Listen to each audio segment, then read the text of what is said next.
नमस्कार, आप देख रहे हैं हमारी खास पेशकश इंडिया का 80। आपके साथ मैं हूं शुभ्रा सुमन। दिल्ली की सत्ता का रास्ता यूपी से होकर जाता है, ये मुहावरा चुनाव दर चुनाव और मजबूत साबित हुआ है। इस बार की लड़ाई में भी यूपी दिल्ली की किस्मत तय करेगा। इंडिया का 80 इस खास कार्यक्रम के जरिए हम एक एक करके उत्तर प्रदेश की 80 लोकसभा सीटों का मिजाज समझने की कोशिश कर रहे हैं। इंडिया का 80 में आज बात कर रहे हैं गाजियाबाद की। गाजियाबाद से 2014 में बीजेपी में शामिल होकर जनरल वीके सिंह ने भारी जीत दर्ज की थी और बाद में केंद्रीय मंत्री बने। लेकिन 2019 आते आते बीजेपी कार्यकर्ताओं में उन्हें लेकर रोष है। दिल्ली में बीजेपी की बैठक से पहले पार्टी दफ्तर पहुंचकर कार्यकर्ताओं ने वीके सिंह को टिकट नहीं देने की मांग की। उनका कहना है कि वीके सिंह ने इन 5 सालों में न कार्यकर्ताओं से मुलाकात की और न ही आम जनता से वो जुड़े। बीजेपी किसे टिकट देगी, इसे लेकर कई नाम चल रहे हैं, जिस पर हम आगे चर्चा करेंगे और आज कुछ खास ऐलान हो भी सकते हैं।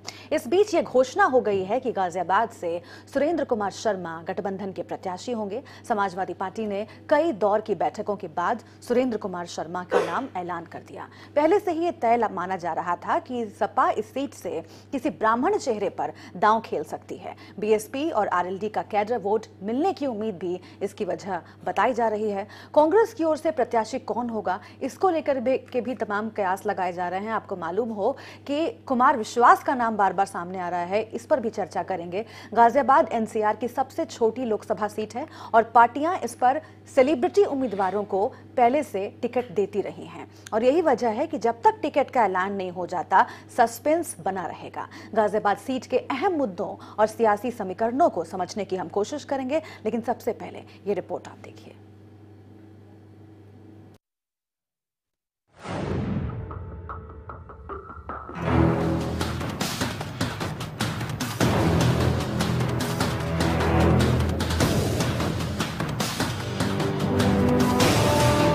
चार महत्वपूर्ण द्वारों Delhi gate, Singhani gate, Dasna gate और शाही गेट से सजा हुआ शहर गाजियाबाद, जिसे बसाया तो गियासुद्दीन ने था, लेकिन नवीनीकरण किया औद्योगिक नीतियों ने।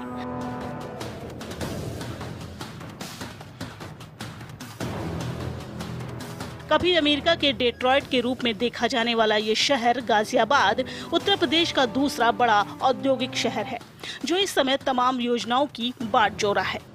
मुस्लिम, ठाकुर, ब्राह्मण और बनिया वर्ग में विभाजित इस शहर की सियासत भी कई बार करवट बदलती है।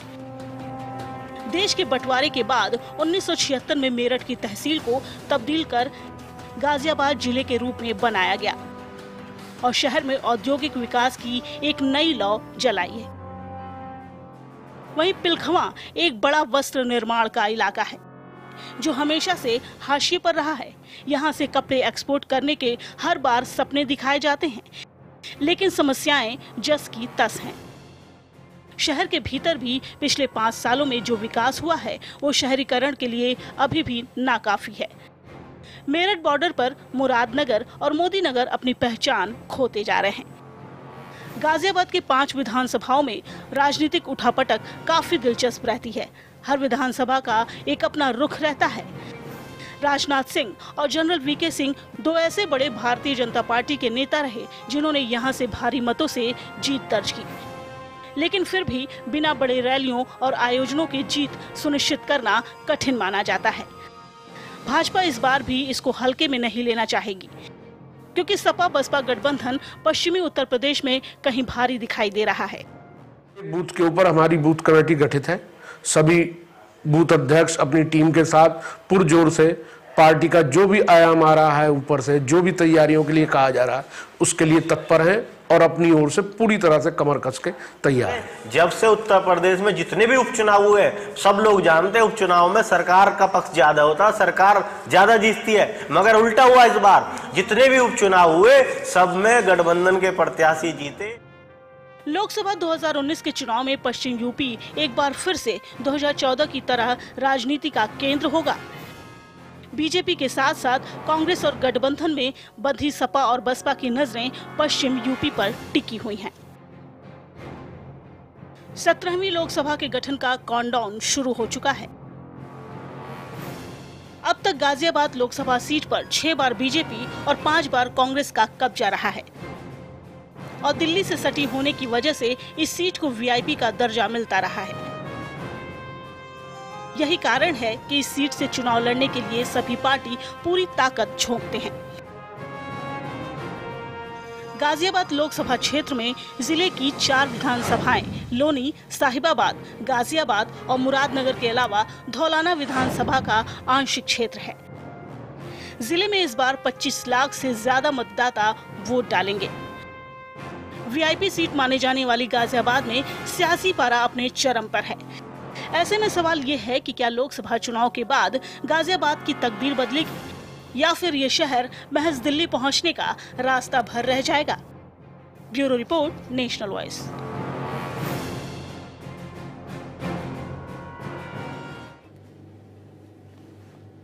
तो गाजियाबाद में इंफ्रास्ट्रक्चर, शहरीकरण एक बहुत बड़ा मुद्दा रहा है। मेट्रो का निर्माण वहां पर लगातार चल रहा है और ये एक बहुत आकर्षण का केंद्र रहा है वहाँ के मतदाताओं के लिए, वहाँ के रहने वालों के लिए। और इसके साथ ही फ्लाईओवर्स का निर्माण हो या फिर दूसरे इंफ्रास्ट्रक्चर के काम हो, उसको लेकर के जो फोकस होना चाहिए वो कितना रहा है। दावे जो हुए हैं, क्या वाकई वो ज़मीन पर उतरे हैं? जो वोट बैंक की हम बात कर रहे हैं वो भी समझने की कोशिश करेंगे। मुस्लिम, ठाकुर, ब्राह्मण, बनिया, ये वोट बैंक वहाँ पर हैं। कौन सी पार्टी किस वोट बैंक पर निगाह बना के रखी हुई है और क्या कुछ परिवर्तन इस बार हो सकते हैं, क्या ओवरलैपिंग हो सकती है, हम ये भी समझने की कोशिश करेंगे। 6 बार बीजेपी और 5 बार कांग्रेस यहां से सीट पर कब्जा कर चुकी है। कुछ खास मेहमान हमारे साथ जुड़े हुए हैं इस चर्चा में शामिल होने के लिए। सबसे पहले मैं उनसे आपका परिचय करवा देती हूं। बजरंगी सिंह हमारे साथ जुड़ गए हैं, बीजेपी की ओर से आपका बहुत स्वागत है। विनय सिंह समाजवादी पार्टी की ओर से हमारे साथ जुड़ रहे हैं इस चर्चा में। अमित गुरु कांग्रेस की ओर से हमारे साथ रहेंगे इस पूरी चर्चा में। ओपी यादव चुनाव विश्लेषक हमारे साथ रहेंगे। लेकिन सबसे पहले शुरुआत में चुनाव विश्लेषक ओपी यादव आपसे ही करना चाहती हूँ, क्योंकि पहले हम जरा मिजाज समझ लें इस सीट का। हमारे साथ संवाददाता भी जुड़ेंगे, उनसे जो है मुद्दे हैं यहाँ पर जिसके बारे में लोग जानना चाहते हैं और जो उनके जहन में रहेगा जब वो वोट करेंगे वो भी हम समझेंगे। लेकिन सबसे पहले चूंकि ये वीआईपी सीट मानी जाती है, जो 4 हम लगातार बात कर रहे हैं जो एनसीआर की सीटें हैं लोकसभा की, उसमें ये सबसे छोटी सीट है। बाकी जगहों पर भले ही जो कार्यकर्ता हैं उनको टिकट देती हैं पार्टियां और ये उनका प्रेफरेंस होता है, पर गाजियाबाद में ये देखा जाता रहा है कि सेलिब्रिटीज को टिकट देने की बात है। इस बार भी देखिए कुमार विश्वास की बात हो रही है, लेकिन हालांकि वो भी नकारते चले जा रहे हैं कि एक एक पार्टी का नाम आप गिनाते रहिए, मैं नकारता जाऊंगा। लेकिन क्यों आखिर यहाँ पर जो वीआईपीज हैं उनको टिकट देने का ट्रेंड लगातार चला आ रहा है लंबे वक्त से, और इस बार भी क्या ऐसा ही कुछ देख रहे हैं आप? देखिए सुब्रा जी, जहाँ तक गाजियाबाद की बात है, गाजियाबाद और गौतम बुद्ध नगर दोनों जो पार्लियामेंट सेगमेंट है, ये एनसीआर नेशनल कैपिटल रीजन से सटे हुई पार्लियामेंट है। तो इसकी जो ये तकनीकी रूप से तो ये पार्लियामेंट सेगमेंट उत्तर प्रदेश के हैं, लेकिन इसकी पूरी तासीर नेशनल है। क्योंकि दिल्ली से सटा होने के कारण यहाँ सारे पूरे ऑल इंडिया के लोग यहाँ पर बसे हुए हैं। एक तो सबसे बड़ी चीज़ ये है, और दूसरा जो जेंटलमैन वोटर है, खासकर वो बहुत बड़ी तादाद में है यहाँ पर। और जो रही बात वीआईपीज की, तो राज बब्बर साहब भी यहाँ चुनाव लड़े। राजनाथ सिंह बहुत हैवी वेट पॉलिटिशियन है भारतीय जनता पार्टी के। वीके सिंह जी भी बड़ी पर्सनालिटी हैं, और जिनकी भी चर्चा हो रही है। तो निश्चित तौर पर दूसरा सबसे बड़ी चीज़ है कि गाजियाबाद पार्लियामेंट में कोई सोशल केमिस्ट्री पर बहुत चुनाव नहीं होते। जैसे आपने कहा कि मेट्रो का मुद्दा है, डेवलपमेंट के आसपास यहाँ चुनाव घूमता है, पर्सनालिटी ओरिएंटेड और परसेप्शन का चुनाव बनता है। तो गाजियाबाद में कोई किसी सोशल केमिस्ट्री, हाँ रही बात अगर आप सोशल केमिस्ट्री की बात करेंगे तो धौलाना के आसपास जैसे राजपूतों का यहाँ चौबीसा है, ठाकुर अच्छी संख्या में है। राजनाथ सिंह जी के वहाँ पार्लियामेंट लड़ने का, वीके सिंह साहब का एक बड़ा कारण ये भी है। त्यागी बिरादरी की अच्छी संख्या है, मुस्लिम बहुत अच्छी संख्या में है, बनिया बिरादरी की बहुत अच्छी यहाँ पे संख्या है, दलित भी बहुत अच्छी संख्या में है। तो ब्राह्मणों में जैसे शर्मा टाइटल के लोग ज्यादा हैं यहाँ पर, ब्राह्मण भी काफी अच्छी संख्या में है। लेकिन आप कहा जाए कि जैसे एसपी बीएसपी अलायंस में जो जाटो मुस्लिम यादव कॉम्बिनेशन में सिर्फ मुस्लिम है, और अगर यादव है तो साहिबाबाद विधानसभा के आंशिक पोर्शन पर है। साहिबाबाद को टेक्निकली यादव डोमिनेटेड कह सकते हैं, लेकिन वो भी 40-45 हजार डोमिनेट करता है यादव। बाकी ये पूरी तरह से बीजेपी ओरिएंटेड सीट है या कांग्रेस ओरिएंटेड सीट कहा जाए, यहाँ पर गठबंधन चूंकि सोशल केमिस्ट्री का बहुत बड़ा तड़का यहाँ नहीं लग पाएगा, यहाँ डेवलपमेंट परसेप्शन की सियासत है। ठीक है, लेकिन चूंकि गठबंधन ने अपने प्रत्याशी की घोषणा कर दी है और कांग्रेस बीजेपी से गठबंधन बाजी मार ले गया है इस मामले में, इसीलिए मैं आपसे एक छोटी सी टिप्पणी इसको लेकर चाहूंगी, फिर मैं आगे बढ़ूंगी बाकी पॉलिटिकल पार्टीज के लीडर्स के पास। सुरेंद्र कुमार शर्मा, इनके नाम का ऐलान हुआ है, सुरेंद्र कुमार शर्मा उर्फ मुन्नी, और पहले से ही ये कहा जा रहा था कि हो सकता है किसी ब्राह्मण चेहरे पर रिलाई करने की कोशिश गठबंधन करे, और यही हुआ। तमाम दौर की बैठकें हुई, उसमें कई नामों पर चर्चा हुई। एक ये भी कहा जा रहा है कि कार्यकर्ताओं से कनेक्ट जो है सुरेंद्र जी का बहुत अच्छा है, और दूसरा कि इनकी जो साफ छवि है, बाकी जो नाम चर्चा में थे उन पर कई तरह के आरोप थे, शायद इसीलिए उनको टिकट नहीं दिया गया, और सुरेंद्र कुमार शर्मा जो हैं उन पर किसी तरह के आरोप नहीं थे, इसीलिए शायद गठबंधन उनको आगे लेकर आया। लेकिन देखिए जो ब्राह्मण फैक्टर है वो कितना अहम रहा उन्हें टिकट देने के पीछे? देखिए सुब्रा जी, जो मैंने कहा यहाँ शर्मा टाइटल खासकर ब्राह्मण कम्युनिटी का बहुत बड़ा रोल है यहाँ की पॉलिटिक्स में, और जहाँ तक जो शर्मा जी मुन्नी जिनको कैंडिडेट बनाया है समाजवादी पार्टी ने, काफ़ी मशक्कत के बाद उनके नाम का ऐलान हुआ है। हाँ। और एक चीज़ और है, सबसे बड़ी चीज़ है कि वो समाजवादी युवजन सभा का बैकग्राउंड रहा है, मूवमेंट के व्यक्ति रहे, समाजवादी पार्टी के पॉलिटिकल फोरम पर पार्टी मैन के रूप में उनकी बहुत अच्छी भूमिका रही, और अखिलेश यादव जी के नज़दीकी लोगों में वो शुमार होते हैं। हाँ। तो ये तकनीकी तौर पर कहा जाए तो गठबंधन ने यहाँ पर पहले ही कैंडिडेट घोषित करके बाजी मार ली।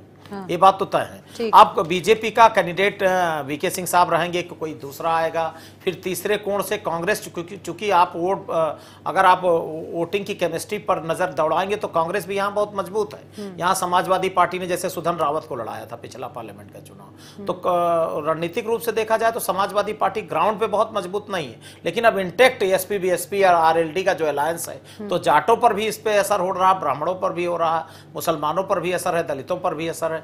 तो एक त्रिकोणीय संघर्ष में अब कांग्रेस का कौन कैंडिडेट आएगा, बनिया बिरादरी से संभावना है, गोयल समाज से कोई आ सकता है, जैन समाज से कौन आ रहा है, या बीजेपी कौन सा दांव यहां पर खेलेगी, ये देखने वाली बात है। लेकिन हाल में तो गठबंधन की बढ़त है इस मुद्दे पर। लेकिन चूंकि सबसे पहले गठबंधन ने अपने प्रत्याशी का ऐलान कर दिया है, कांग्रेस और बीजेपी की ओर से कौन कौन प्रत्याशी उतारे जाते हैं ये हमें इंतजार है। लेकिन आज शुरुआत पॉलिटिकल लीडर्स से बातचीत की मैं विनय सिंह आपसे करना चाहती हूं, क्योंकि सुरेंद्र कुमार शर्मा के नाम पर हम चर्चा कर रहे हैं।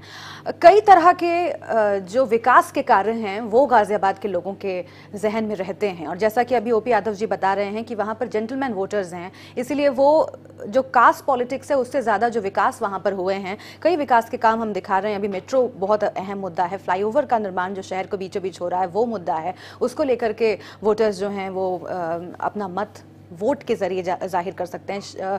बस अड्डा, इसके साथ ही एलिवेटेड रोड जो सपा कार्यकाल में ही निर्माण हुआ है।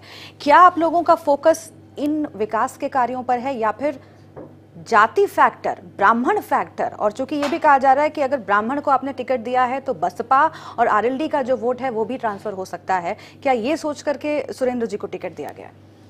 जी सुब्रा जी, मैं बता दूं, पहले भी आपने कहा कि गठबंधन ने बाजी मार लिया। मैंने आपको इसी चैनल में बैठ करके पहले भी कहा था, भारतीय जनता पार्टी को प्रत्याशी नहीं मिल रहे हैं, वह परेशान है प्रत्याशी ढूंढने के लिए। हमारे पास इतने प्रत्याशी हैं, हम अपने कार्यकर्ताओं के बीच से लड़ाना चाहते हैं। जो पब्लिक से जो बीके सिंह की बात हो रही थी, उनको कार्यकर्ता भारतीय जनता पार्टी का नहीं पसंद कर रहा, कार्यकर्ता ही नहीं, वहाँ की जनता भी नहीं पसंद कर रही है, क्योंकि वह जनता से जुड़ नहीं पाए थे। और हम जनता के बीच में रहने वाले व्यक्ति को, जो कास्ट वोस्ट से हम लोग को कोई मतलब नहीं है, जो व्यक्ति काम किया हो, आखिर भारतीय जनता पार्टी ने 5 साल काम किया है, उनके पास जब उनके सांसद चुनाव मैदान में जाने लायक नहीं है तो क्या कर सकते हैं। रही बात वहां के काम की, तो सबको मालूम है, एलिवेटेड रोड से लेकर के सब गिनाने की आवश्यकता नहीं, गाजियाबाद के लोग भी जानते हैं और वहां के सारी जनता जानती है कि हमारे राष्ट्रीय अध्यक्ष जी ने कितना काम किया है, किस स्तर पर काम किया है। ऐसे पहले बहन सुश्री मायावती जी भी थी, उन्होंने भी गाजियाबाद के अंदर किया, मेरे पूरे गठबंधन ने वहां पर काम किया है। काम का हमें गिनाने की आवश्यकता नहीं है। हाँ, यह है कि भारतीय जनता पार्टी पहले प्रत्याशी ढूंढ ले, पूरे 80 सीटों पे उसको प्रत्याशी मिल रहे हैं कि नहीं मिल रहे हैं, वह इंतजार कर रही है कि किसके कौन से प्रत्याशी बच जाए, हम उनको लड़ाएं। मैं आपको एक बता दूं, मुद्दों पे बात भारतीय जनता पार्टी नहीं कर रही है। कीमत खूब बढ़ी है दिल्ली के धान की, पर विदा न हो सकी बेटी किसान की। मैं आपको बता दूं, आज किसान परेशान है, आज युवा बेरोजगार परेशान है, सब परेशान है। वहां की जनता, गाजियाबाद की जो बात है, वहां की जनता परेशान है। कोई काम बीके सिंह ने किया नहीं है, भारतीय जनता पार्टी ने कोई काम किया नहीं। आज ये जनता के बीच में जाने से डर रहे हैं, लेकिन हम जनता के बीच में थे। हमारे राष्ट्रीय अध्यक्ष जी ने काम किया था और उनके पास ऐसी बहुत सारी लिस्टें हैं जो आपको हम गिना सकते हैं उत्तर प्रदेश में काम किए हुए। और हम आज जनता के बीच जा रहे हैं और हम बहुत ही बढ़त के साथ चुनाव जीत रहे हैं। हमारा गठबंधन बहुत आगे है। परेशान है मोदी, परेशान। ठीक है। मैं आगे बढ़ने से पहले छोटी सी टिप्पणी फिर से ओपी यादव जी आपसे लेना चाहती हूँ। अगर हम बात कर रहे हैं कि 6 बार बीजेपी और 5 बार कांग्रेस से सीट से रही है, तो गठबंधन कहाँ पर ठहरता है फिर? देखिए, मैंने शुरुआत में कहा कि गाजियाबाद की जो पूरी पॉलिटिक्स है वो परसेप्शन पर आधारित है। और चूंकि जो वोट बैंक की जो बात है, जो मध्यम मार्गी वोट जो है या शहरी मतदाता है, उसकी पहली पसंद बीजेपी और कांग्रेस के बीच में परिभाषित होता है। तो कांग्रेस और भारतीय जनता पार्टी की इस पे, और आप देखिए कि यहाँ पर सेकंड पोल भी किया है कांग्रेस ने। गाजियाबाद से राजबब्बर साहब ने सेकंड पोल किया है। समाजवादी पार्टी ने सुधन रावत, जबकि अब की इस बार का जो गठबंधन का कैंडिडेट है वो निश्चित तौर पर आज से ही दिख रहा है कि बहुत अच्छा रिजल्ट आएगा, क्योंकि पिछली बार जो सोशल केमिस्ट्री है उसके हिसाब से कैंडिडेचर समाजवादी पार्टी का नहीं था। ठीक है, तो ठीक है। आगे बढ़ने से पहले, इससे पहले कि बजरंगी जी मैं आपके पास आऊं, कुछ आंकड़े अपने दर्शकों को हम दिखा देते हैं। अभी तक जो चुनाव हुए हैं, खासतौर से जो 2014 का चुनाव हुआ है, उसमें क्या रिजल्ट रहा ये हम आपको टीवी स्क्रीन पर दिखा रहे हैं। बीजेपी को 56.51% वोट मिले 2014 में मोदी लहर में। कांग्रेस सिर्फ 14.25 पर सिमट गई थी। आपको याद होगा वीके सिंह वहां से चुनाव जीते थे, उसके बाद केंद्रीय मंत्री भी बने।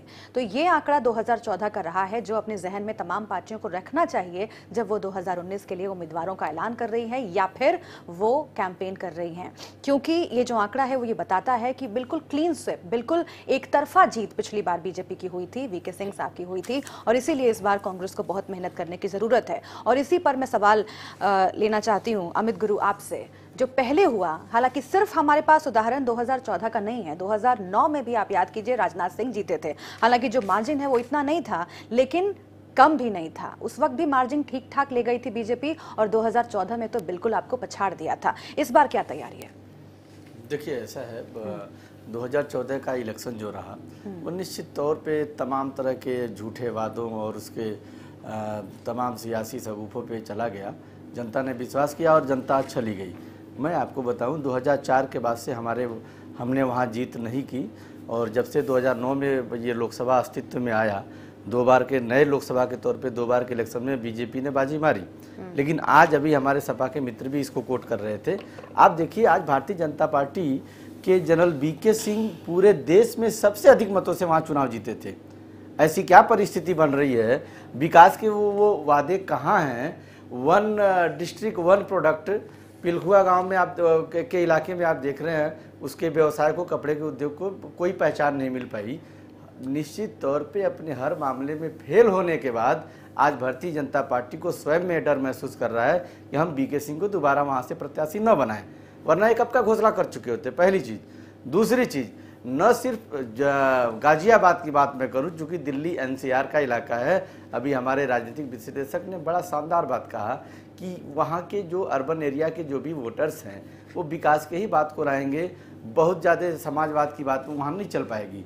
वहाँ के जो वोटर्स हैं बहुत जागरूक हैं, और जिस तरह से गाजियाबाद का विकास होना चाहिए था, ऐसे में तो हम हमेशा सोचते हैं कि दिल्ली पहुंचने का ये दरवाज़ा है, चाहे राजनीति में पहुंचना हो या स्वयं में दिल्ली शहर में जाना हो, एंट्री गेट तो गाजियाबाद जरूर है। लेकिन गाजियाबाद को पहचान देने में भारतीय जनता पार्टी पूरी तरह से नाकाम रही। जहां तक मौजूदा हालात में हमारे कांग्रेस के प्रदर्शन का सवाल है, हमारे जो भी उम्मीदवार वहां से तय किए जाएंगे, निश्चित तौर पर भारतीय जनता पार्टी को शिकस्त देने में बड़े मजबूती के साथ वो चुनाव लड़ेंगे और जीत भी हासिल करेंगे। ठीक है, हमारे संवाददाता भी इस वक्त जुड़ रहे हैं गाजियाबाद से, अनिल चौधरी। लेकिन बजरंगी जी, मैं आपसे छोटी सी टिप्पणी लेना चाहती हूँ। इतनी देर क्यों हो रही है? वीके सिंह को लेकर के कार्यकर्ताओं में गुस्सा क्यों है?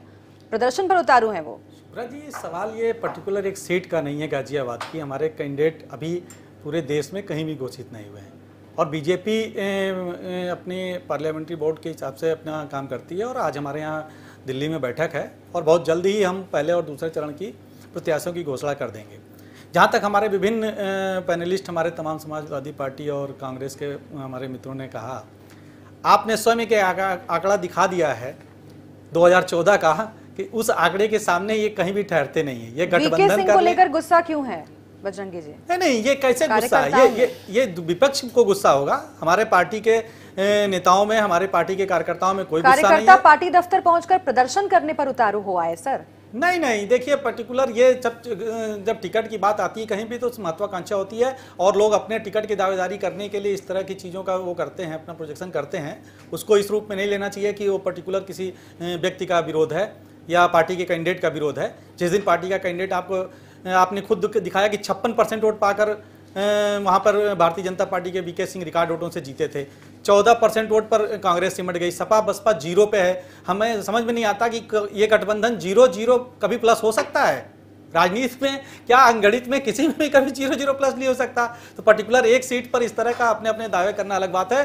भारतीय जनता पार्टी मजबूती से वहाँ कैडर लगती है, कैडर पे काम करती है और जो भी कैंडिडेट आए भारतीय जनता पार्टी का कार्यकर्ता कमल निशान को समझता है। वो बीके सिंह लड़ें या इससे पहले राजनाथ सिंह लड़ें, पार्टी जिसको भी लड़ाएगी उसको बहुमत के साथ, मजबूती के साथ जिताने का काम करेगी। और जितना विकास गाजियाबाद का हुआ है इधर के सालों में, आप स्वयं वहां के लोगों को देख लीजिए। वो एनसीआर का इलाका है, अर्बन एरिया है। वहां पर ऑलरेडी पहले से भी तमाम स्ट्रक्चर थे, पहले की सरकारों ने भी कुछ काम हालांकि किया। अगर किसी सिटिंग एमपी पर, हालांकि किसी अगर सिटिंग एमपी पर जो केंद्र में मंत्री भी हैं, उन पर उन्हीं के पार्टी के कार्यकर्ता ये आरोप लगा रहे हैं कि वो कार्यकर्ताओं से मिलते नहीं हैं, इन 5 सालों में वो आम जनता से भी कनेक्ट नहीं हुए, उन्हें टिकट मत दीजिए, किसी भी और को टिकट दे दीजिए। तो ये मुझे लगता है कि जवाब इसका मिलना चाहिए पार्टी की ओर से। खैर, मैं इस पर फिर से एक बार आऊंगी, लेकिन हम रुख कर लेते हैं गाजियाबाद का, जहां पर हमारे साथ अनिल चौधरी हमारे संवाददाता जुड़े हुए हैं। अनिल, कई तरह के मुद्दों की बात हो रही है, लेकिन सबसे अहम ये है कि विकास कितना हावी है और जाति समीकरण कितना हावी है। जो चुनावी विश्लेषक बता रहे हैं वो ये कि वहां पर जो इंफ्रास्ट्रक्चर के काम हैं वो बहुत इंपॉर्टेंट हैं और उसको मद्देनजर रख के जनता वोट करती है। इस बार मूड क्या लग रहा है?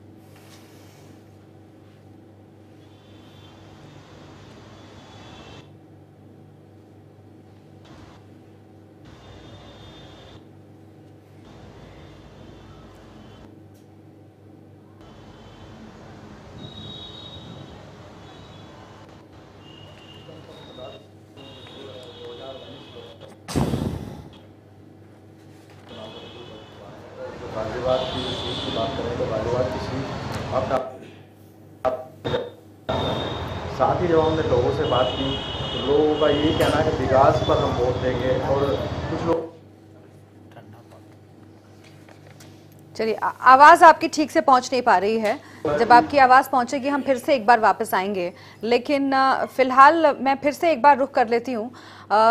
कुछ आंकड़े हम और दर्शकों को दिखाएंगे ताकि उन पर भी चर्चा हो सके, और खासतौर से 2017 के आंकड़े। लेकिन बार बार ये कहा जा रहा है, अमित गुरु जी आप ये कह रहे हैं कि देखिए 2014 में हालात दूसरे थे, लेकिन 2017 में जो हुआ वो भी हम नहीं भूल सकते हैं। वहां की जितनी विधानसभा सीटें हैं सब पर बीजेपी काबिज हो गई। जो आंकड़े हैं, जो परसेंटेज है, वो भी हम अपने दर्शकों को दिखाएंगे। लेकिन 2009, 2014, 2017 इन सभी को अगर आप नकार के ये कहें कि आज आपकी स्थिति बहुत बेहतर है, तो मुझे लगता है कि आपको इसके पीछे कुछ तर्क देने चाहिए। क्यों आपको ये लग रहा है? जी देखिए, मैं बिल्कुल इस चीज को नहीं नकारता।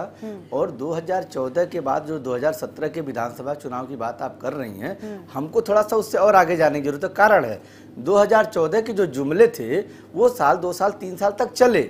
जनता ने बहुत देर तक इंतजार किया, भरोसा करने का वो बनाया, लेकिन अब भरोसे पे नहीं रहे। आप उसके पहले अभी तत्काल आप जाइए, 5 राज्यों के इलेक्शन हुए, उसके पहले कर्नाटक, गुजरात और पंजाब के भी इलेक्शन हुए। देखिए भारतीय जनता पार्टी की क्या दुर्दशा हुई। आज गाजियाबाद की हो रही है, सैकड़ों करोड़ आज भी किसानों का गन्ना मूल्य का दाम भुगतान का आज भी बकाया है। उसके बाद में आप, हाँ, आज भी बकाया है। इसके अलावा वहाँ पे मेट्रो की जो भी आधारशिला रखी गई, ये भारतीय जनता पार्टी के समय में नहीं, ये कांग्रेस के गवर्नमेंट में ही रख दी गई। आप एक चीज़ देखिए, पिलखुआ की जहाँ तक बात हो रही है, हमने वहाँ उस रोजगार, उस व्यवसाय का हमने आज तक ब्रांडिंग नहीं किया। लोग वहाँ इंतजार कर रहे हैं कि इस व्यवसाय को, कपड़ा उद्योग को विश्व स्तर पे बढ़ावा मिले। उसके लिए हमारे विदेश राज्य मंत्री बीके सिंह 5 साल रहते हुए कुछ नहीं कर पाए। आप खुद बता रही हैं कि कार्यकर्ताओं से उनका कोई जुड़ाव नहीं है। ऐसे में वह जो लोकसभा चुनाव क्षेत्र है, निश्चित तौर पर भारतीय जनता पार्टी के लिए एक माइनस सीट होने जा रही है, इसमें कोई दो राय नहीं है। जहां तक आप आंकड़े की बात कर रही हैं, जीत और हार 17 के पास आप आके बात कर रही हैं, इसमें मैं आपको बता दूं अभी 3 हिंदी भाषी राज्यों में विकास ही पैमाना बना, विकास के ही नाम पे वोट दिया गया। और यहाँ 2019 के इलेक्शन में न सिर्फ भारत में, उस गाजियाबाद में जो एनसीआर के इलाके में आता है, वहाँ भी विकास ही मुद्दा बनेगा और यही सवाल उठेगा कि यहाँ के उद्योगों एक बार हम दिखाते हैं कि 2009-2014 में क्या आंकड़े रहे, एक बार जरा हम दिखाते हैं अपने दर्शकों को अमित जी, और उसके बाद फिर से मैं आऊंगी। एक बार विनय जी कुछ कहना चाह रहे हैं, लेकिन आप देखिए पहले कि किस तरह से 2004, 2009 और 2014 के आंकड़े हैं, और ये बताते हैं कि जो मार्जिन है वो 2009 में भले ही कम था, 90,681 वोटों से वहां पर बीजेपी जीती थी और उस वक्त राजनाथ सिंह जीते थे, लेकिन 2014 में ये आंकड़ा इतना बढ़ गया, ये मार्जिन बहुत बढ़ गया, ये जो है 5,67,260 तक ये मार्जिन पहुंच गया। और इसीलिए ये कहा जा रहा है बार बार कि अगर ये मार्जिन है तो इसको पाटना कितना मुश्किल होगा दूसरी पार्टियों के लिए, कांग्रेस जो बार बार दावा कर रही है उसके लिए कितना मुश्किल होगा।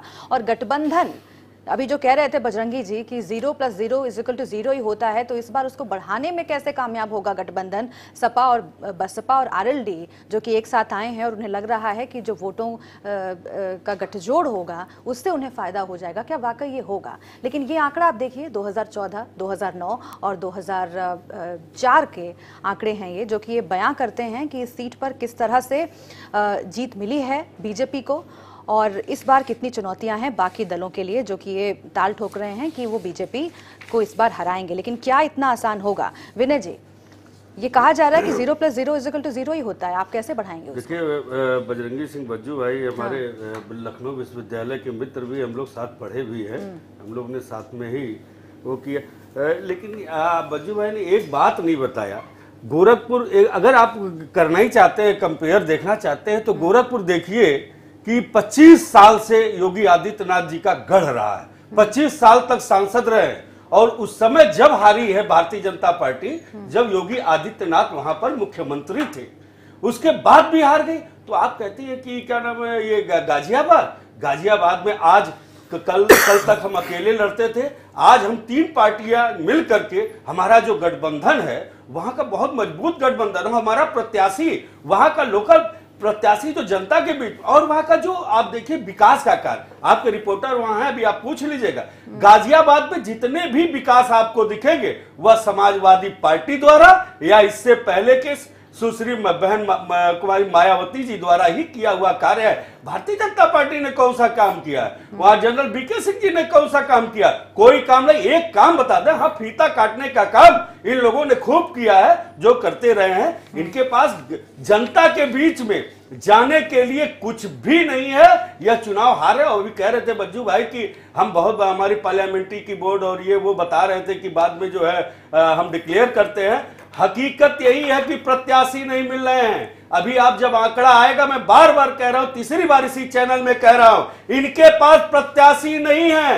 1-2 है तो आपस में जूतम प्रचार कर रहे हैं, उनका टिकट काटना पड़ रहा है, सोच रहे वहां से किसको दे, किस दल का प्रत्याशी आ जाए। इनकी अनुशासनहीनता भी सारी जनता देख चुकी है, इनके कार्य करने का तरीका भी जनता देख चुकी है। यह बेरोजगारी और महंगाई, भ्रष्टाचार के मामले में पूरी तरह से लिप्त हो चुके हैं। इन्हें चुनाव हारना है। और 2014 का आंकड़ा और 2014 का उदाहरण मत पेश कीजिए। 2014 में एक भ्रम की स्थिति थी जो इन्होंने फैला रखा था कांग्रेस के नाम पर। अब वह नहीं है। जनता जाग चुकी है। जनता मांग रही है कि आपने जो अपने मैनिफेस्टो में वादा किया था, एक भी वादा बता दीजिए जुमले को छोड़ करके, कौन सा वादा आपने पूरा किया है? कुछ भी नहीं किया है। ये जनता के बीच में जा नहीं सकते। ये फेल हो चुके हैं, चुनाव हार रहे। ये उत्तर प्रदेश में 0 पे आएंगे। फिर मैं कह रहा हूं, बार बार कहूंगा, इनको 0 के आंकड़े पर ला करके रखें। ठीक है बजरंगी जी, मैं आती हूं आपके पास, आप जवाब दीजिएगा। लेकिन अनिल चौधरी हमारे साथ फिर से जुड़ गए एक बार, हमारे संवाददाता, हम उनका रुख कर लेते हैं एक बार।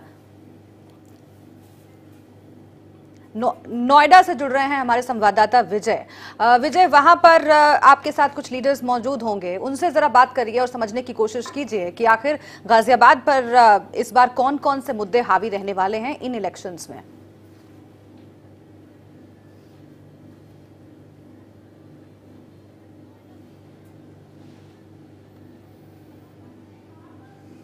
चलिए, कुछ तकनीकी खामी की वजह से हम उनसे संपर्क नहीं कर पा रहे हैं, लेकिन लोगों का जो मत है वो आना बहुत ज़रूरी है और इसके लिए हम आपको कुछ जो वोटर्स हैं जिससे हमारे संवाददाताओं ने बात की है उनकी जो बात है वो भी हम आपको सुनवाते हैं।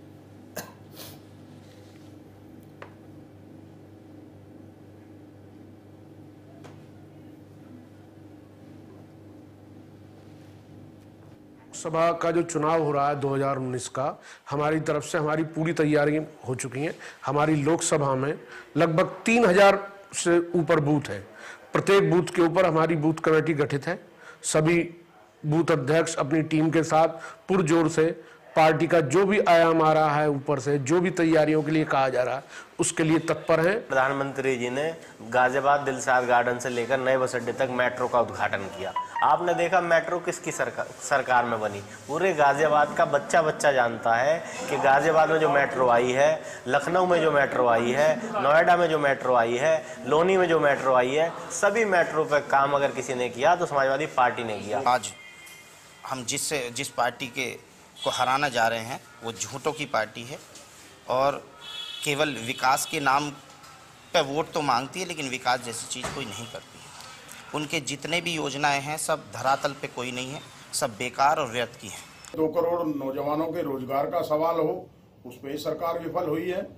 चाहे 15 लाख हर व्यक्ति के खाते में देने की बात हो, उस पर सरकार विफल हुई है। चाहे किसानों की उपज का दोगुना मूल्य देने की बात रही हो, उस पर सरकार पूरी तरह विफल रही है। तो बजरंगी जी, समाजवादी पार्टी जो है वो अपने विकास के कामों पर ताल ठोक रही है। उसका ये कहना है कि सांसद भले ही बीजेपी के थे लेकिन समाजवादी पार्टी के कार्यकाल में वहां पर जो विकास के काम हुए उसको मद्देनजर रखते हुए जनता गठबंधन को वोट देगी इस बार। और उनके पास गिनाने के लिए बहुत सारी चीजें हैं। एलिवेटेड रोड का जिक्र है, मेट्रो का जिक्र है, जिसकी बात अभी कर रहे थे समाजवादी पार्टी के नेता। सुब्रा जी देखिए, 2017 के चुनाव में भी अखिलेश जी का नारा था कि काम बोलता है, और काम बोलते बोलते बोलते जो है जब चुनाव आया तो वो आ गए कांग्रेस के साथ 100 कुछ सीटें गठबंधन करके वो चुनाव लड़े और अपनी पार्टी को 1/3 कर दिया। विधानसभा चुनाव में उनका काम बोल रहा था। लोकसभा आते आते उस पार्टी की दशा ये हो गई कि आधी सीटों से भी कम सीटों पर वो समझौता करके आज चुनाव लड़ रहे हैं और काम का डंका बजा रहे हैं कि प्रदेश को हमने ये किया, हमने वो किया। जो पार्टी बिना लड़े ही इतनी सीटें हार गई, स्वयं मन से उनके नेता संरक्षक आदरणीय पार्टी के संस्थापक मुलायम सिंह यादव ने कहा कि किस आधार पर समझौता तुमने किया, क्यों इतनी कम सीटों पे चुनाव लड़ रहे हैं, तुम तो ऐसे पहले ही हार गए हो। और लोकसभा के अंदर भाषण के दौरान भी उन्होंने किस तरह से मोदी को आशीर्वाद दिया और कहा कि आप पुनः जीत कर आए, जनता की अपेक्षा है। आप सोच लीजिए, जब ऐसी अपेक्षा विपक्ष के संरक्षक की है उत्तर प्रदेश के अंदर, तो रिजल्ट क्या आने वाला है। तो विरोध के नाम पर राजनीति करना सिर्फ कि नहीं विरोध ही करना है, किसी भी काम को अपने को जनता की जिस तरह की योजनाएं लेके केंद्र सरकार आई है आज उसकी देने की 2017 में जिस गाजियाबाद सीट की आप बात करेंगे सारी सीटें बीजेपी के पास आई। उत्तर प्रदेश के अंदर एक ऐतिहासिक बहुमत, रिकॉर्ड बहुमत के साथ आई है और जिस तरह से उत्तर प्रदेश सरकार भी आज काम कर रही है, 2 वर्षों में जिस तरह की योजनाओं को लेकर आगे बढ़ी है, निश्चित रूप से 2019 का चुनाव एक माइलस्टोन होने जा रहा है। ठीक है, आप दोनों कुछ कहना चाह रहे हैं, अमित जी और विनय जी, मैं आऊंगी आप लोगों के पास, लेकिन विजय हमारे साथ जुड़ गए हैं एक बार फिर से नोएडा से। हम कोशिश करते हैं उनसे बात करने की। विजय, वहां पर क्या बता रहे हैं लोग जो आपके साथ मौजूद हैं, विश्लेषक? देखिए, बार बार जो तकनीकी खामी है उसकी वजह से उनसे बात नहीं हो पा रही है, लेकिन हम समझने की कोशिश कर रहे हैं कि आखिर जनता क्या कह रही है, आखिर जो वहाँ की परिस्थितियों को समझने वाले स्थानीय लोग हैं वो क्या कह रहे हैं, ये समझना बहुत ज़रूरी है। लेकिन ओपी यादव जी, यही समझने के लिए मैं आपका रुख करती हूँ। कुमार विश्वास की बात बार बार हो रही है, क्या ऐसा भी हो सकता है? पहले तो ये भी हुआ कि समाजवादी पार्टी जो टिकट का ऐलान करने वाली है उसमें एक नाम जो है कुमार विश्वास का भी है जो कि चर्चा में चल रहा है, लेकिन फिर इसको खारिज कर दिया गया। अब ये कहा जा रहा है कि कांग्रेस की ओर से उनका नाम जो है उस पर मंथन हो रहा है, तो क्या इसमें कोई संभावना दिखती है आपको? इससे पहले कि मैं दूसरे मुद्दों पर आऊँ, देखिए गाजियाबाद की जो तासीर है, जो सेगमेंट है गाजियाबाद का, निश्चित तौर पर जैसे पार्टी का जो स्ट्रेंथ होता है बूथों पर या माइक्रो मैनेजमेंट की बात कही जाए तो चाहे कांग्रेस, बीजेपी का तो अपना एक माइक्रो मैनेजमेंट है, लेकिन कांग्रेस का अर्बन एरिया में बूथ पे लोग हैं, लेकिन सेंट्रल यूपी और ईस्टर्न में अलग हालात हैं और वेस्टर्न के अलग हालात हैं। तो कांग्रेस में खासकर ये इधर का जो पश्चिम का जो एरिया है, यहाँ पर्सनालिटी ओरिएंटेड चुनाव की तरफ हमेशा, इसके पहले गोयल साहब लड़ा करते थे, राजबब्बर साहब के पहले, तो कहीं ना कहीं कांग्रेस में जो अभी इस गाजियाबाद को लेकर के उहापोह है, तो कोई ना कोई पर्सनालिटी जो वोटों पर ओवरलैपिंग करती नजर आए और उसका अपना एक स्टेक हो, ऐसे कैंडिडेचर पर कांग्रेस निश्चित तौर पर दांव लगाएगी। गठबंधन का कैंडिडेट फाइनल हो चुका है और बीजेपी अगर कुछ चेंज करने जा रही तो उसी कमोबेश उसी परिस्थिति का कोई कैंडिडेचर आ सकता है। तो जो चूंकि वो बड़े अच्छे कवि रहे हैं और उनकी आम आदमी पार्टी की एक पृष्ठभूमि रही है और साफ सुथरे छवि है, तो कहीं ना कहीं कांग्रेस पार्टी दांव लगाएगी तो पर्सनालिटी ओरिएंटेड जो पॉलिटिकल पर्सनालिटी है उस पर दांव लगाएगी। तो इसको सिरे से नहीं खारिज किया जा सकता कि कुमार विश्वास को, और कांग्रेस में तो एक कल्चर और है, आपने अभी देखा कैसर जहां, सावित्रीबाई फुले और राकेश आचार, तीनों को बिल्कुल हरी झंडी दिल्ली से मिल गई।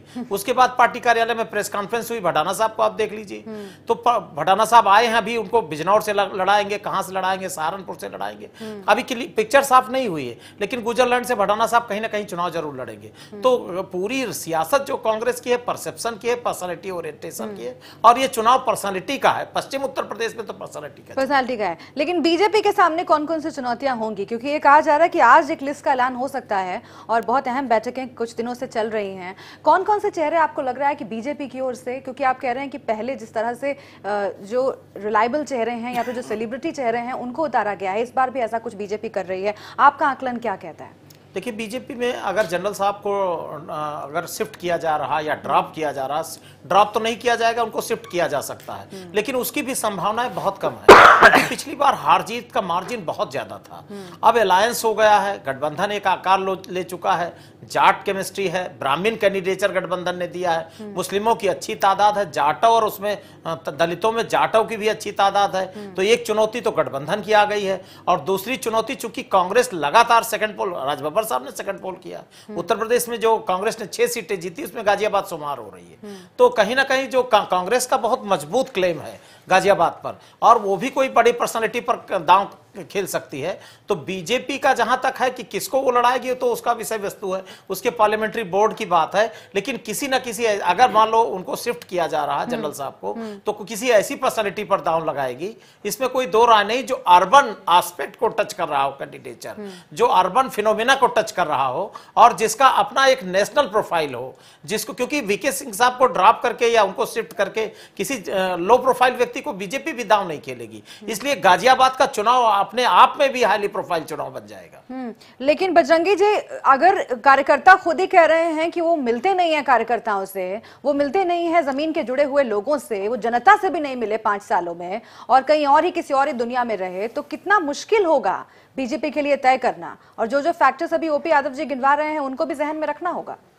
जो ओपी यादव जी ने जो फैक्टर गिनवाया वो वहाँ की हकीकत है, और उसी पे ही पूरा, चूंकि अर्बन एरिया का इलाका है इसलिए पूरा बेस्ट उसी पे चुनाव होता है। और आप देख लिए पिछली बार इसीलिए जीत और हार का मार्जिन इतना लंबा रहा, क्योंकि वहां जब पर्सनालिटी बेस्ड चुनाव होता है तो इससे पहले राजनाथ सिंह भी इतने वोटों से जीते, लगभग 90,000 1 लाख के आसपास, और ये इन्होंने तो रिकॉर्ड कायम किया। और ऐसे में जो सवाल आप कह रही हैं कि लोगों का ऐसा कहना है, लेकिन ऐसा है नहीं, ग्राउंड रिपोर्ट कुछ और है। कुछ लोग, मैंने कहा ना कि जो टिकट के दावेदार होते हैं और कुछ लोग अपनी महत्वाकांक्षा होती है, पार्टी में बहुत सारे लोगों को हक भी है इस चीज का, और वो अपनी बात कहते हैं, उनको लगता है कि नहीं, हम ये बात कहने से ये चीजें आ जाएंगी, लेकिन ऐसा नहीं है। पार्टी ग्राउंड रिपोर्ट पे काम करती है, जो वहाँ की रिपोर्ट होगी, जो वहाँ के हमारे कार्यकर्ताओं का फीडबैक होगा, उस आधार पे ही पार्टी काम करती है, और इसका निर्णय पार्लियामेंट्री बोर्ड करेगी कि बीके सिंह जी वहाँ चुनाव लड़ेंगे कि नहीं लड़ेंगे। हमें नहीं लगता कि जो शख्स इतने ऐतिहासिक वोट से जीत के आया है उसे वहाँ की जनता फिर दोबारा न चुने, क्योंकि वो वहाँ के बहुत लोकप्रिय सांसद। अमित जी, जो इतने भारी मार्जिन से जीत कर आया है, आप लोग उसको ऐसे ही नकार रहे हैं, आप लोग कह रहे हैं कि नहीं, इस बार तो नहीं हो पाएगा जो 2014 में हुआ था, लेकिन उस मार्जिन का क्या? देखिए, 2019 के इलेक्शन में बिल्कुल उलट स्थिति होगी। जो इतने बड़े मार्जिन की बात हो रही है, उतने बड़े ही मार्जिन के अंतर से इनको चुनाव वहाँ हारना है, ये तय हो चुका है। विकास जो वहाँ इनका पूरे देश में वादा था, गाजियाबाद तो बड़ा स्पेशल ये लेके चल रहे थे, किसी भी चीज़ पे इन्होंने काम नहीं किया। तो मैं यही कहूँगा कि बिल्कुल उलट स्थिति है। और जहाँ तक हमारे उम्मीदवारों की बात है, सपा की तरफ से कुछ पत्ते तो खुल ही गए हैं, उन्होंने कर दिया है घोषणा, लेकिन कांग्रेस की तरफ से भी ऐसा उम्मीदवार वहाँ पे आएगा जो जिस खाई की बात आप कर रही हैं उसको पाटने का भी पूरा प्रयास करेगा और जीत भी सुनिश्चित करेगा। मैं एक चीज़ बिल्कुल स्पष्ट कर दूं, पूरे देश में जो माहौल है वो एंटी बीजेपी आज के डेट में है। आप किसी भी मुद्दे को कि देश के से संबंधित जुड़े मुद्दे को भावनाओं से जोड़ के भले ही राजनीतिक दुष्प्रचार और प्रचार कर लें, वो अलग विषय है, लेकिन आप कहीं से भी खरे जनता के वादों पे, इरादों पे जो आपने दिया था उनको आप खरे उतरे नहीं हैं। दिल्ली से सटा या गाजियाबाद, आज जाइए देखिए वहाँ क्या हाल है, गंदगी का अंबार है। कहीं से किसी मेट्रो की स्थिति आपने देखा, वहाँ पे किसानों का लगभग 1000 करोड़ से अधिक का बकाया आज भी है। ये किसानों के हित में। अच्छा, एनसीआर का इलाका देखिए, एनसीआर के इलाके में देखिए जो हाईवेज हैं या एयरपोर्ट अथॉरिटी से जो जेवर में वो चीज़ें बन रहा है, तमाम तरह के किसानों को, तमाम सारे किसानों को इन्होंने अभी तक मुआवजा नहीं दिया है। इतना एग्रेसिव है जनता इनके खिलाफ कि वो खाई पाटने का काम ये स्वतः कर चुके हैं, ये खाई पाटने का काम कर चुके हैं। वहां से निश्चित तौर पे विपक्षी पार्टी जरूर जीत हासिल करेगी और कांग्रेस एक बेहतर उम्मीदवार वहां देगा। कुमार विश्वास को टिकट दे रहे हैं आप लोग? 2004 को रिपीट करेंगे वहां पे। कुमार विश्वास की कितनी संभावना है? नहीं, देखिए अभी हमने किसी के नाम की न तो घोषणा की है, न ही चर्चा में किसी को भी लाया है। हाँ, ये है कि बहुत जल्दी आपको गाजियाबाद का एक बहुत ही लेकिन गठबंधन इसमें बाजी मार ले गया है आप लोगों से, क्योंकि सबसे पहले जो उम्मीदवार की घोषणा है वो गठबंधन ने की है। लेकिन विनय जी, पहले के हालात अब के हालात से कैसे अलग हैं? क्योंकि देखिए इस बार आप मुझे समझाइए कि अगर बसपा साथ आ गई है, अगर आरएलडी साथ आ गई है, तो क्या आप लोगों को लगता है कि स्थिति पहले से बदल गई है या मजबूत हो गई है? और वो किस तरह से, किस संभावना के आधार पर ये कह रहे हैं आप कि पहले जो हुआ 0+0 वो इस बार नहीं होगा? जी, आपने सही कहा। जो धरा पुत्र का वध कर दे वह राजपुरुष नकारा है, जिस धरती पर किसान का रक्त गिरे उसका शासक हत्यारा है। तो मैं बता दूं कि गाजियाबाद से जुड़ी हुई जो देहात एरिया का जितना एरिया पड़ता है वह किसान बाहुल्य, बहुत किसान है वहां पे। और किसान आज गाजियाबाद से सटे जितने भी जगह है, किसान बहुत परेशान है। और आपने कहा, कभी बज्जू भाई ने भी कहा कि हम कम सीटों पे समझौता कर लिए, ये वो सारी चीजें बता रहे हैं। बज्जू भाई सज्जन आदमी है, वो हाईटेक मोदी जी के जुमले को समझ नहीं पा रहे होंगे, इसलिए इस तरह से बातें कर रहे हैं। आप ये बता दीजिए, बिहार में 22 सीटों पे चुनाव लड़कर के भारतीय जनता पार्टी जीत गई थी। आज घुटनों के बल पर 16 सीटों पर क्यों समझौता कर रही है? बिहार यह बताएं, ऐसे कई जगह है। और कहते हैं हमारे माननीय प्रधानमंत्री मोदी जी कहते हैं गठबंधन को बड़ा अछूत मानते हैं और खुद गठबंधन के सहारे जिंदा है। किस ऐसे प्रदेश, कौन सा ऐसा प्रदेश है जहां पर गठबंधन के सहारे ये है नहीं? आज बीजेपी सत्ता में नहीं है, यह एनडीए सत्ता में है। और आज बीजेपी चुनाव नहीं लड़ रही है, यह एनडीए चुनाव लड़ रही है, खुद गठबंधन के साथ चुनाव लड़ रहे हैं। और एक चीज और बता दें, इनकी सत्ता की लोलुपता इस कदर बढ़ी हुई थी। आप देखिए अपने उलट विचारधारा, महबूबा जी के साथ इन्होंने गठबंधन करके सरकार में, इनका कोई चरित्र नहीं है। यह सत्ता के लिए कहीं भी जा सकते और आज सत्ता में बने रहने के लिए इतना परेशान है क्योंकि इनके कहीं भ्रष्टाचार, इनके कहीं चोरी उजागर न हो जाए। बजरंगी जी, मैं आपको मौका दूंगी जवाब देने का, और ये भी मैं ओपी यादव जी से समझूंगी कि महागठबंधन नहीं बन पाया गठबंधन, इसका कितना असर पड़ेगा इस सीट पर। लेकिन उससे पहले विजय से फिर से एक बार मैं बात करने की कोशिश करती हूँ। अगर आपको मेरी आवाज आ रही हो विजय गौड़, आप मुझे बताएं कि क्या मूड है गाजियाबाद का?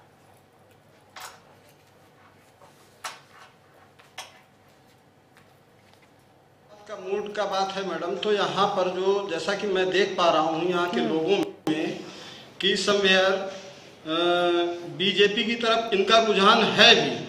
उसका एक रीजन है कि कुछ जो विपक्षी पार्टियां हैं उनके अंट संट बयानबाजी से समवेयर कहीं ना कहीं जनता जो है आहत है, इसलिए जो है कहीं ना कहीं बीजेपी यहाँ पर बढ़त में दिखाई दे रही है। कौन कौन से मुद्दे वहां पर काम कर रहे हैं जब आप लोगों से बात करते हैं?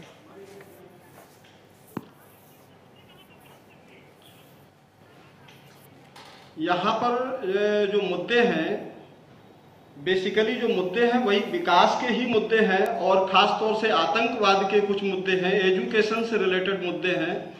तो लगभग इन तमाम मुद्दों पर यहाँ पर लोगों से बात हो रही है और लोग समझ भी रहे हैं समवेयर। और कहीं ना कहीं जो है ये अगर शिकवा शिकायत है सरकार से, लेकिन कहीं ना कहीं सरकार की तरफ इनका समर्थन भी है।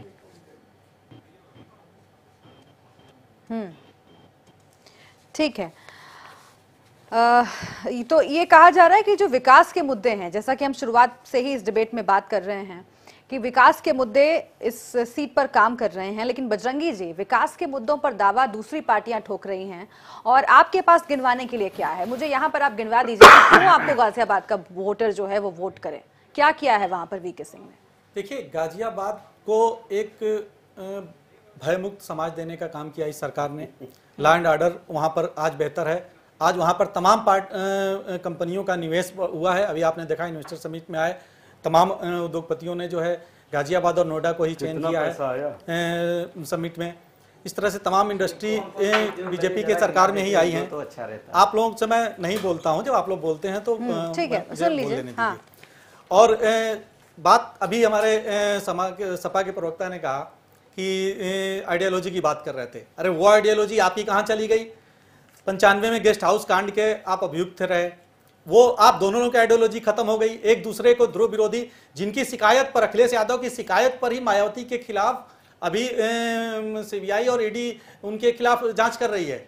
उन्हीं के सरकार के खिलाफ जो है इन्होंने ही शिकायत की थी, अखिलेश यादव ने ही की थी। एक दूसरे के ध्रुव विरोधी रहे, सारी विचारधारा खत्म हो गई। अरे जब अपने अस्तित्व की लड़ाई लड़नी है, अपने अस्तित्व को बचाना है, तो जो एक बात कही जाती है कि सब लोग मिलकर, जब कहा जाता है ना कि अगर राजा ईमानदारी से काम करता है तो सारा विपक्ष एक होकर उसका विरोध करना शुरू कर देता है। तो आज वही स्थिति है, उत्तर प्रदेश की सरकार हो या केंद्र की सरकार हो। इस देश के लिए एक राष्ट्रवादिता के साथ साथ एक डेवलपमेंट को लेकर चलिए, समाज के निचले तबके को आज आगे करने का काम किया है। इसलिए इन लोगों का अस्तित्व की अपनी लड़ाई लड़ रहे हैं, समझ रहे हैं कि अब जनता हमको नकारने वाली है।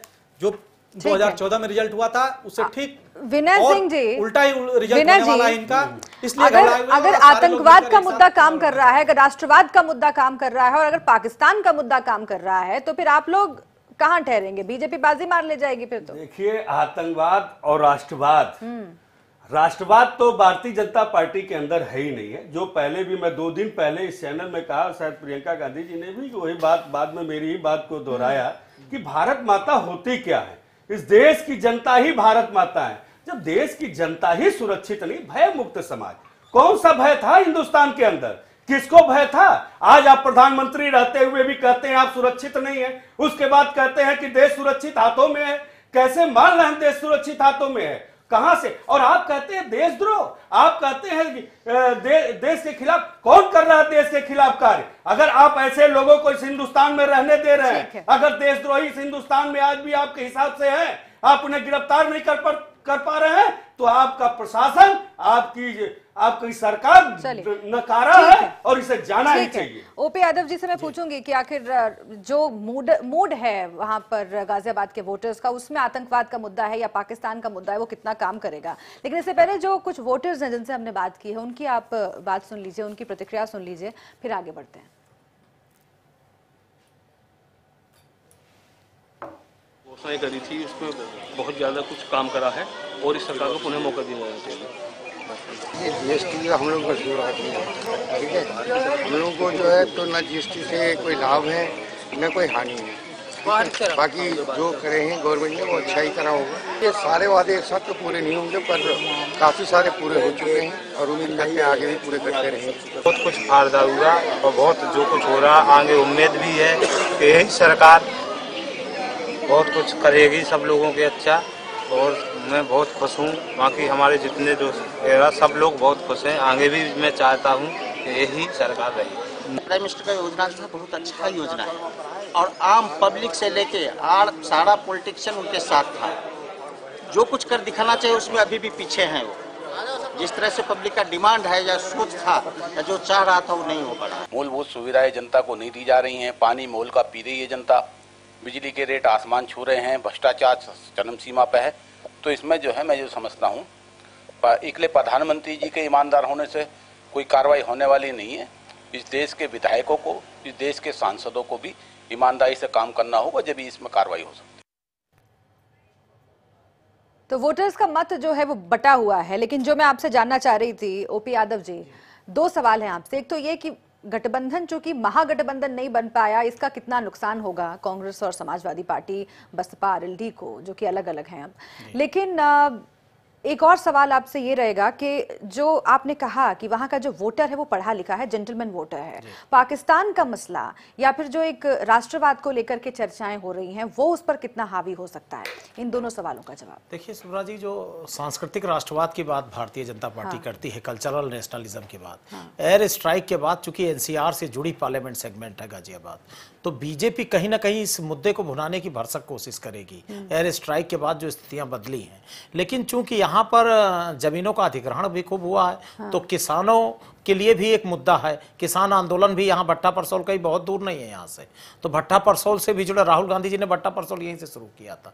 तो किसान भी यहाँ जो अर्ध ग्रामीण एरिया है, लोनी का और धौलाना का एरिया, जहां पर राजपूतों की अच्छी संख्या है या यादवों की अच्छी संख्या, गुजरों की अच्छी संख्या, किसान जातियां मेरे कहने का तात्पर्य है, तो कहीं ना कहीं किसानों का भी मुद्दा यहां गर्म होगा। शहरी मतदाता है तो नौजवानों पर जो बेरोजगारी का जो फोकस है, जो कांग्रेस बहुत तेजी से उठा रही है और गठबंधन के लोग उठा रहे हैं, बेरोजगारी का भी मुद्दे पर भारतीय जनता पार्टी को जवाब देना होगा। लेकिन चूंकि जेंटलमैन वोटर की जो मैंने बात किया, भद्र पुरुष है यहाँ पर, जेंटलमैन वोटर ज्यादा है, तो कहीं ना कहीं वो मुद्दे जो रोजमर्रा की चीजें हैं, ये मध्यम मार्ग की जो वोट है उसकी, उस पर भी आंच आएगी, उसकी भी तपिश से गुजरेगा गाजियाबाद। लेकिन और जो आपने गठबंधन की बात किया, देखिए आपने देखा कि गोयल साहब का जमाना हो चाहे राज बब्बर जी सेकंड पोल किए हैं, तो कांग्रेस दूसरे स्थान पर रही है। बीएसपी और सुधन रावत जी को देख लीजिए, अगर तीनों को इंटेक्ट करके चुनाव लड़ा दिया जाए तो भारतीय जनता पार्टी को महागठबंधन की जो मैं बात कर रहा हूं, टफ चैलेंज मिलता नजर आ रहा है। लेकिन चूंकि अब अलग अलग सारे लोग लड़ रहे हैं, तो अब जैसे अब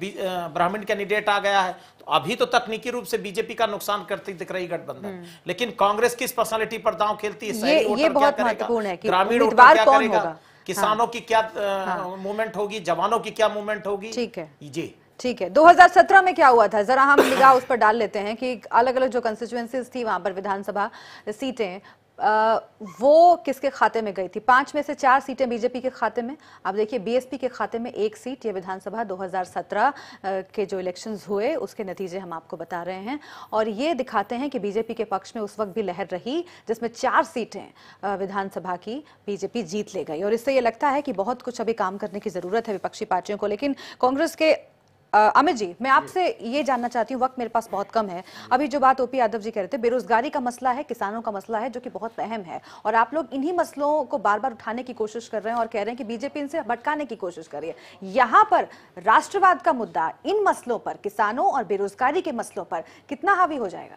देखिए ऐसा है, ये जहाँ तक बेरोजगारी, किसानों के मुद्दे, भ्रष्टाचार, अभी आपने दर्शकों की इनपुट सुनाए, वो जो कह रहे थे इन सारी बातों को कोट कर रहे थे, ये सारे मुद्दे ऐसे हैं जो भारतीय जनता पार्टी का पीछा नहीं छोड़ेंगी, और यहाँ से भारतीय जनता पार्टी को बहुत निराशा हाथ लग रहा है। उनके पास ऐसी कोई बात ही नहीं है जिसको ले जाके जनता के बीच में जाए। इनका जो पुराना घोषणा पत्र, हमको लगता है दोबारा उसी को जारी करेंगे, क्योंकि घोषणा पत्र में एक भी बात इन्होंने आज तक पूरी नहीं की। आप एक चीज़ देखिए, अभी किसान वहाँ जो भट्टा परसोल की बात हो रही थी, मैंने इसके पहले भी बोला कि एनसीआर का जो इलाका है, चाहे हाईवेज हो या एयरपोर्ट अथॉरिटी के लिए जो ज़मीन अधिग्रहित हुई, किसान अपने मुआवजे के लिए तड़प रहा है, परेशान है, और उस पर भारतीय जनता पार्टी की सरकार ने कुछ भी नहीं किया। जो रोजगार का मुद्दा है, पूरे उत्तर प्रदेश को मैं आप देख लीजिए, पूर्वांचल से लेके और सेंट्रल यूपी के नौजवान रोजगार के लिए दिल्ली एनसीआर को ही रुख करते हैं। और जिस तरह की मारामारी अभी भारतीय जनता पार्टी के साथ ही कह रहे थे, किसानों का रोजगार की कंपनियां वहां लग रही है, जो इंफ्रास्ट्रक्चर का विकास का मसला है वो हावी रहेगा। ठीक है, लेकिन अभी बजरंगी जी भी यही दावा कर रहे हैं कि उन्होंने भी काफी काम किया है और उसके मद्देनजर जनता जो है वोट करेगी। सपा का जो है यही कहना है कि विकास के मुद्दों पर जनता वोट करेगी, और कई तरह की चीजें हैं, कई तरह के प्रोजेक्ट हैं जिनकी बात बार बार हो रही है। लेकिन वक्त मेरे पास इतना ही है सर। बहुत शुक्रिया, बहुत शुक्रिया आप सभी का हमसे बातचीत करने के लिए, इस चर्चा में शामिल होने के लिए। आज हमने बात की गाजियाबाद की, कल इंडिया का 80 में हम किसी और सीट के साथ आपसे रूबरू होंगे। तब तक के लिए दीजिए इजाजत।